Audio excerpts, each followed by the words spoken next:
ఉన్నారు, పెద్దలు ఉన్నారు, సైంటిఫిక్ నాలెడ్జ్ ఉన్న వాళ్ళు ఉన్నారు కనుక చెప్తున్నా. కాస్మోస్ అంటే అనంత అంతరిక్ష విజ్ఞానం, అందులో మన భూమి ఒక భాగం. ఇలాంటివి ఎన్ని ఉన్నాయో, శ్రీచక్రం ఇవన్నీ ఎవరిలో ఉన్నాయో వీటన్నిటి యందు ఎవడున్నాడో వాడు శివుడు.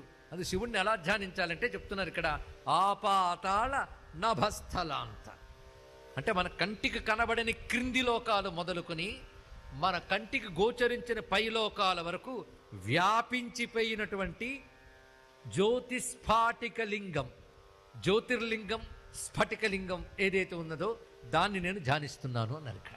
అంటే ఎదురుగా నువ్వు పార్థివలింగం పెట్టుకో, ఇంతలింగం పెట్టుకో, అంతలింగం పెట్టుకో, ధ్యానిస్తున్నది అంతలింగం.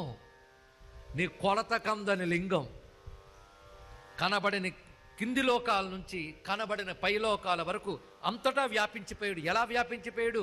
జ్యోతిగా, స్ఫటికముగా అన్నారు ఇక్కడ. అంటే స్ఫటికం అంటే కృష్ణ